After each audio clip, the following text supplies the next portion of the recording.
shoot itself was organized chaos. It was crazy. And it was just a lot of screaming and directing you, dance, move, no.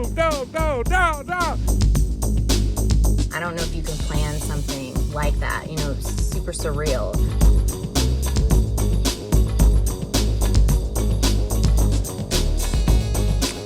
Hi guys, my name is Deborah Richards and I am the writer-director of Move Me, No Mountain. So the rave scene was inspired by one of the Matrix films where they're all dancing in Zion on the eve of their destruction. And it really struck a chord with me because there's so much to be said about the release and spirituality of dancing into the night. In this rave scene, our main character, Jenna Anderson, is going through a lot of inner turmoil. She's fighting her demons, essentially, and this cathartic release of that, dancing with strangers into the night, is the perfect excuse for her to just let go. I'm Patrick Wirtz. I produced Move Me No Mountain, and we're here almost 2 years later at the location of the rave scene. I grew up, I spent most of my life growing up here, about 30 miles outside of Vegas, and I knew this would be a great location for the rave scene because it's flat, there's a paved road, or a dirt road, a nicely graded dirt road, not too far away, so it wouldn't be hard to get all our crew here, all the ravers here. So when we went location scouting, I wasn't quite sure about how we got there, but when we got there, I knew this was the location. It was perfect. It was just this flat plateau in the desert, and there were these amazing views of the horizon in the desert. And yeah, our producer Patrick Wirtz found the location, and once again, he killed it. And we had to do a fire permit because we had a bonfire, have the fire department approve it. We could put all our cars circling the bonfire around it quite easily. We could set up our DJ over there by that wall. Plenty of room for parking for all our cast, crew, all the ravers coming in for the scene. And our trailer over there. Well, hello there. My name is John Russell Kring, and I was the AD. That's short for assistant director. We went out about maybe 30 miles outside of the city. It felt like you were in the middle of nowhere. It was like, you know, on the surface of the moon.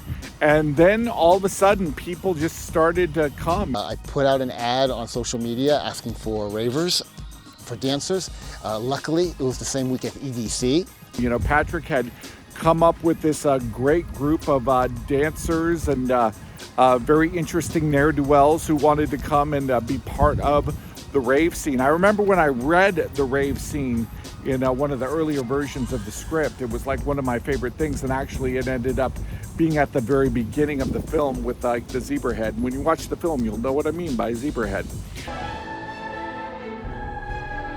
I'm Zachariah Moyes, and although I play many parts in this movie, I got to be the zebra head for the rave scene. It was quite the experience because the entire time I couldn't actually see where I was going. We had this like plastic rubber zebra head, and when we first put it on, like the nose fell. So I was like, okay, how are we gonna handle this? So we ended up getting a huge piece of styrofoam and shoving it. So wherever, if I could have seen, it wasn't gonna happen anymore. If I opened my eyes, all I saw was this brick of styrofoam. Hey, I'm Kat Lely. I play Jenna Anderson in Move Me No Mountain. Myself as an actor was experiencing it in real time just as Jenna was. Of course, I knew that there was ravers, but we were filming like other scenes, like me like lying on and falling on a bunch of rocks and stuff. So, you know, they were doing their thing and it was kind of behind a wall. And so I knew there was a fire and I knew there was ravers, but like literally when I walked around the corner with Z, who plays the zebra head, that was my first time sort of seeing this. And we did one take. It was very like raw and just intuitive. You know, myself and Rad, the camera operator, sort of just synced up. Got dark enough and we started to shoot. Debbie uses this Z-Cam, which is absolutely just an amazing camera.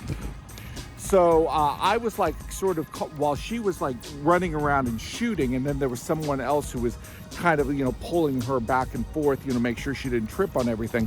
I was like yelling out at people It was like, more angel wings, keep flapping. It was things like that.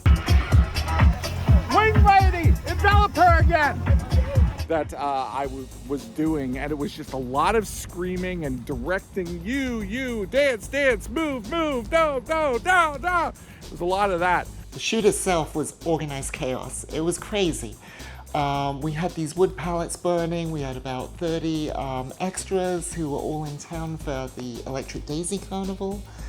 So it was just chaos. I'm working with our camera operator, Radamus Fernandez, and our assistant, John Kring, who's like shouting out directions to everyone. And I'm working with Rad with the camera, and the fire's burning, and people are dancing, and there's smoke bombs, and car lights, and haze, and chaos, and music. A lot of chaos.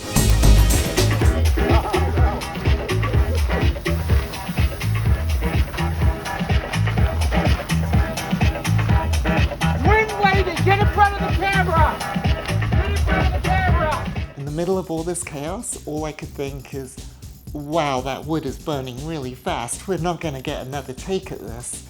And it's something that I hadn't thought about beforehand, but on the day, during the take, I suddenly realized, this is it. This is a one-take wonder. So let's keep the camera rolling and let's get it, guys.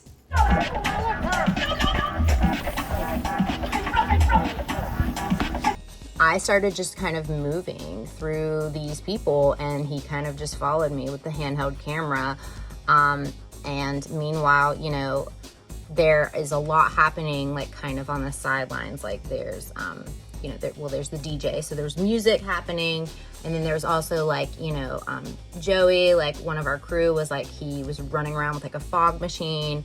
When I first get there, mind you, I'm wearing a tux, right? Shoes and all. And I'm walking very slow because I don't want to mess up my shoes or get dirt on me or anything. And very quickly I see this huge bonfire, DJ, cars all around with headlights, you know, shining in, and it was just one character after another. I don't think if I would have thought this like logistically in my head, how can I get all these different groups of people to come together and create this magical experience? And our first AD, John, was like, I mean, I just remember him like yelling like, envelop her! When we were shooting the scene, it was chaos. People have called it controlled chaos, but I just think it was just chaos. My name is Ashley Ballou, and I was the key makeup artist for Move Me No Mountain.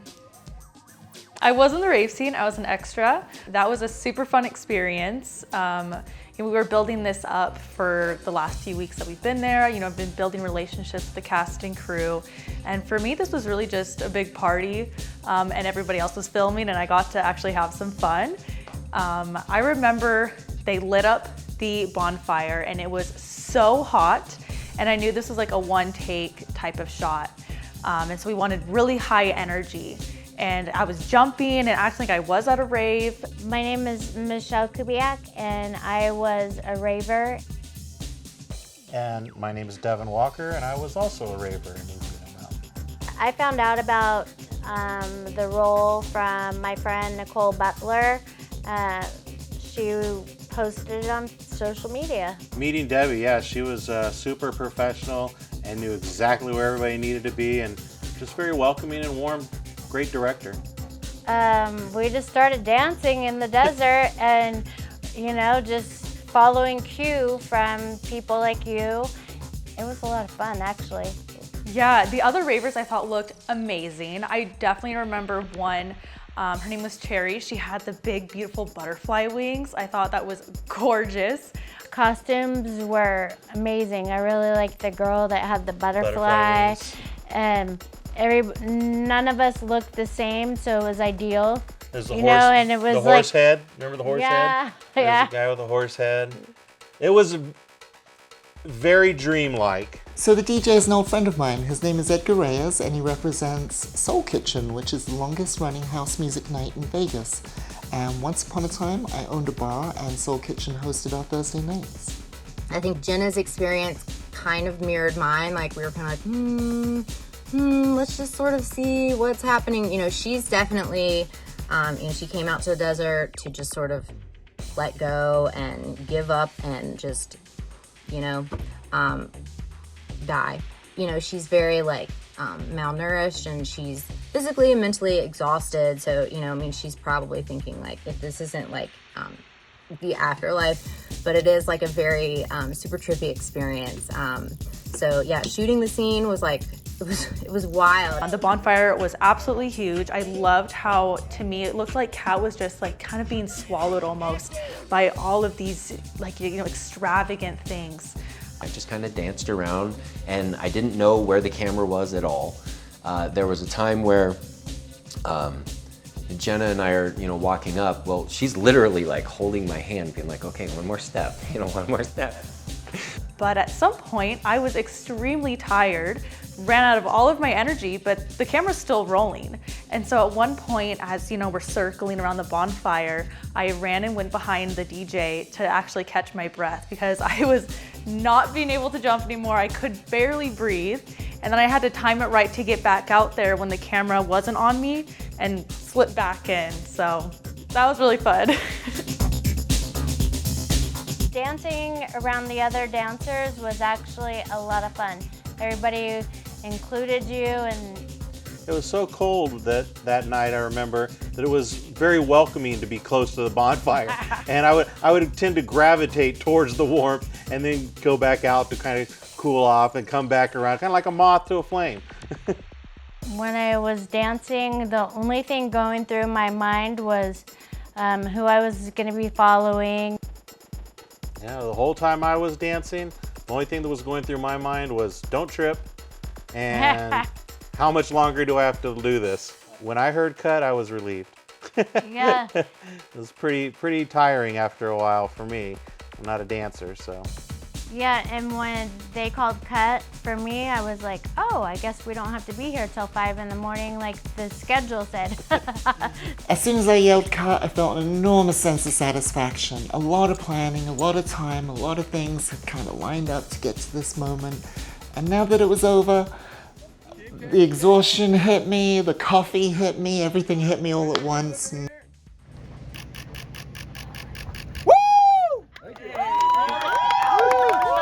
We did not plan any of this. It just kind of happened, and I think that's the best way that that it could have went down.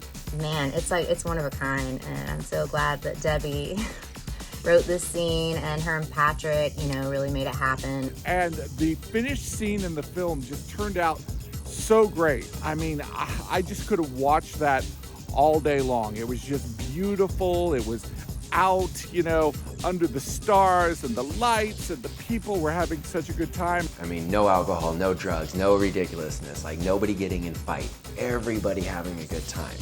Everybody just getting along, just being with the flow. When I saw the finished film and the rave scene, this was just on point and perfect, and the rave scene was really put together really well, and I saw myself more than I thought I would. And I love it when there's sort of this surreal element that enters into the film.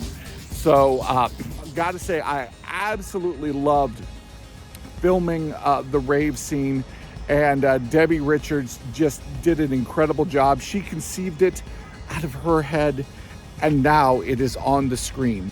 It really shows Jenna's journey. Basically, she loses herself out here in the desert, and all her earthly cares are like left behind in the city. And she starts to reach a higher power. She starts tapping into something higher in the dancing, losing herself in the dance, in the music, out here in the desert. the finished scene is actually my favorite scene in the movie, I think. It really hits a lot of the things that I love about cinema. The surrealism, the lack of exposition, the trying to guess what's coming next, and just the beauty of it. And, yeah, it's definitely my favorite scene in the movie. I love it. What's up? It's day 20 on the set of Movie No Mountain. We have chaos! Yes, everybody!